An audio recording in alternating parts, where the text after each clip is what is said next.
En esta parte vamos a ver entonces cómo seguir aplicando este proceso de retropropagación, pero ahora en la capa oculta.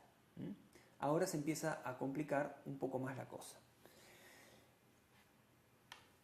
Volvemos a la definición básica de esta ecuación de ajuste de pesos, el delta W, pero ahora ya estamos en la capa 2.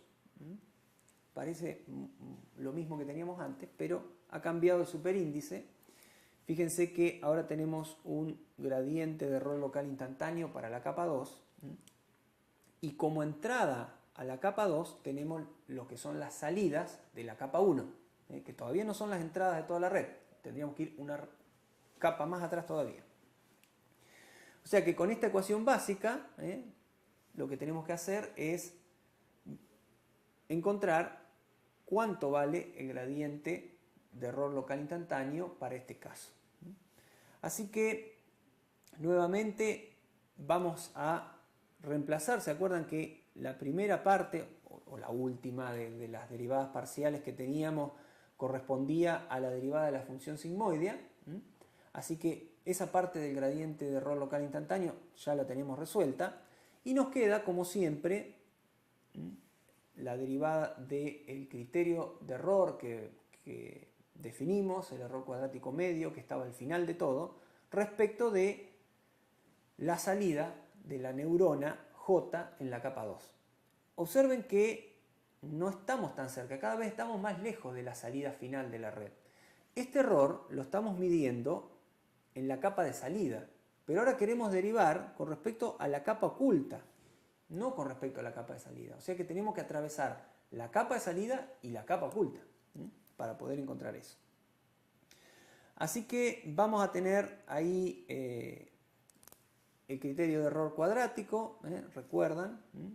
Observen que adentro de esta vuelvo a insistir en lo mismo, no está esta salida, no es esa Y sub J de la capa 2 la que está dentro de esa E.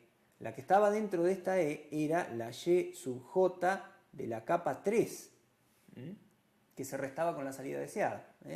Así que tenemos que recorrer un camino para encontrar esa derivada. Así que lo primero que podemos hacer para simplificar un poquito las cuentas más adelante es hacer este simple reemplazo, que la derivada de la sumatoria es la sumatoria de las derivadas.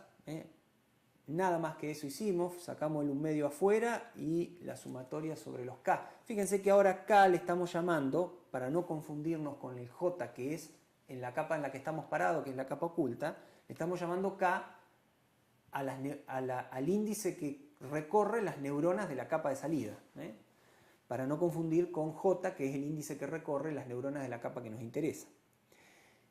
Y vuelvo a insistir, i sería el índice que recorre a las capas, a la capa de entrada, a la capa esta, a la capa 2.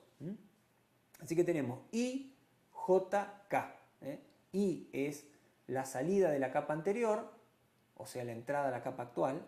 J es la capa actual, o sea, las neuronas de la capa actual. Y K es la capa de salida. Entonces, esto es la derivada de una función cuadrática. Nuevamente es la función como está por la derivada de la función. Entonces bajamos el 1 medio y nos queda el error acá y la derivada del error. Esta colita la vamos a seguir arrastrando, que es la derivada de la función sigmoidea. Seguimos. Ahora sí vamos a ir recorriendo todo lo que hay entre el error en la capa de salida y la neurona en la capa oculta contra la cual estamos tratando de obtener la derivada. Y tenemos el error en la capa de salida respecto a la salida en la capa de salida. La salida en la capa de salida respecto de la salida lineal, la que antes de pasar por la función sigmoidea. Y finalmente sí tenemos la salida lineal respecto de la salida de la capa oculta, que vendría a ser la entrada a la capa final o la capa de salida. Ahí llegamos hasta la capa en la que nosotros estamos interesados en calcular el gradiente de error local. Finalmente acá nuevamente tenemos la colita que venimos llevando siempre de la derivada de la función sigmoide. Vamos haciendo un poquito las cuentas.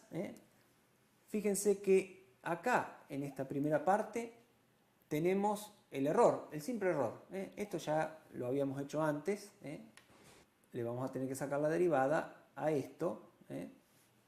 Luego tenemos en esta segunda parte qué relación hay entre la salida no lineal y la salida lineal.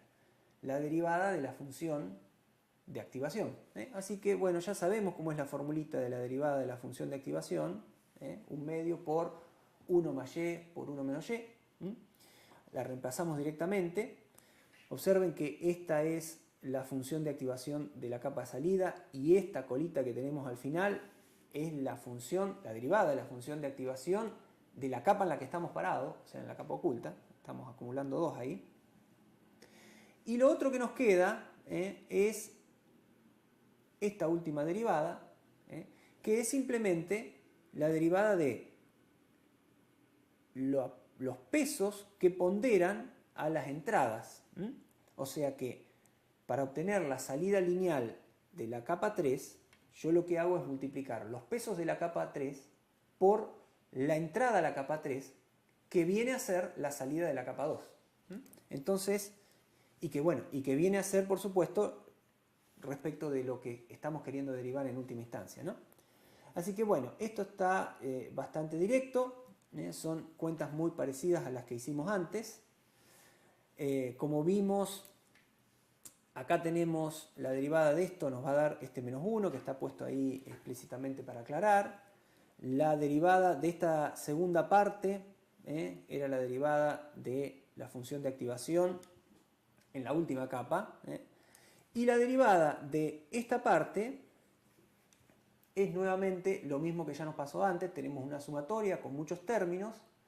La mayoría de esos términos son constantes, salvo justo el término j, que es contra quien estamos derivando.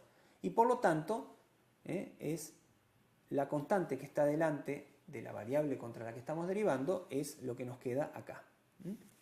Así que hemos obtenido la fórmula para el gradiente de error local en la capa oculta. Fíjense que nos costó un poco más que en la capa de salida porque estamos más lejos de donde realmente medimos el error y tenemos que retropropagar esa información, por eso es que vamos hacia atrás. Y ahora vamos a ver una pequeña reorganización de esta fórmula. Fíjense que tenemos,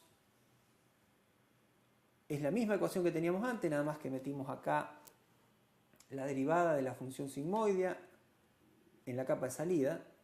Acá está el peso o los pesos de la capa de salida. Acá está la colita que tenemos en la capa actual, en la capa oculta que tenemos, y este es el error. Esto también lo podemos escribir de esta manera. Fíjense el gradiente de error local para la capa 3 era, esto lo habíamos definido en la parte anterior, tenía esta forma, era 1 medio por el error por 1 más y en la capa 3 por 1 menos y en la capa 3. Y si observamos esta forma, esto que está acá, es justamente ese gradiente de error local en la capa 3.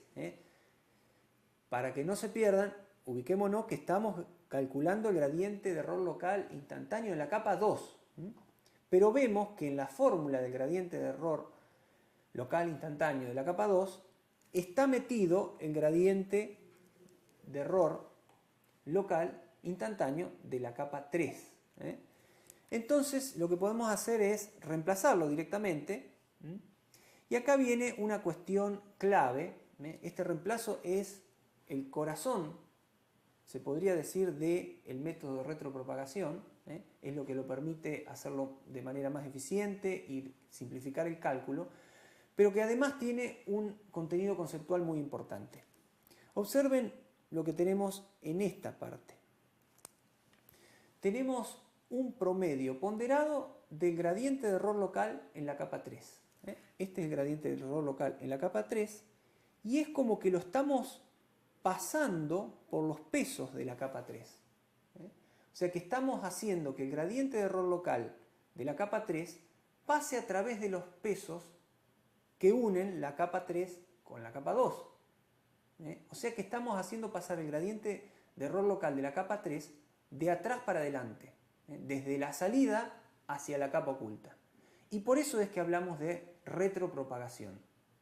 Porque así como cuando propagamos hacia adelante hacíamos pasar las entradas por los pesos, o sea, hacer ese promedio ponderado de las entradas por los pesos, obtener la salida de la capa 1 y esa salida pasarla por los pesos de la capa 2 para obtener luego las salidas de la capa 2, eso era la propagación hacia adelante.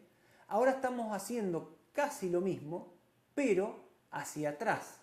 Estamos con el gradiente de error local instantáneo, estamos pasándolo al que ya calculamos para la capa 3 a través de los pesos de la capa 3 para obtener el de la capa 2, que es el que estábamos calculando. Finalmente, siempre acá, como siempre venimos haciendo, nos queda como colita la derivada de la función sigmoidea de la capa en la que estamos parados. Pero la cuestión conceptual importante es la retropropagación del gradiente local instantáneo de error. Entonces, vamos a juntar un poquito estas fórmulas para obtener el delta de pesos, que en definitiva es lo que queremos, ¿no? Actualizar los pesos, hacer que la red aprenda. Y vamos a reemplazar. Esta que está acá al final es la entrada a la capa 2. Esto que está acá en el medio es la derivada de la función de activación en la capa 2. Y esto que está acá es la retropropagación del gradiente de error local instantáneo de la capa 3 hacia la capa 2. O sea, atravesando de atrás para adelante los pesos de la capa 3. Esta ecuación es fundamental porque no importa la cantidad de capas que tengamos, nos permite ir retropropagando esa información de error hacia atrás y ajustando los pesos sinápticos de todas las capas de la red neuronal. Podríamos, por ejemplo, hacer una generalización de esta ecuación en donde podemos llamar, en lugar de 1, 2, 3, 4, llamar P, un número genérico, a la capa en la que estamos parados actualmente, la capa a la que le queremos calcular ese ajuste de pesos. Entonces le vamos a llamar P. Entonces P-1 va a ser la entrada a esa capa, lo que tenemos acá. O sea que tenemos como entrada a la capa P la salida de la capa P-1. En el medio, como habíamos visto, tenemos la derivada de la función de activación de la capa en la que estamos parados. Y acá lo que tenemos es un producto interno, que es la retropropagación del gradiente de error local de la capa P+1, o sea, la capa siguiente a la capa en la que estamos calculando. Finalmente, como siempre, tenemos la velocidad de aprendizaje, que es con la que vamos a determinar qué tan rápido aprende o no y qué tan rápido se olvida de lo último que le enseñamos.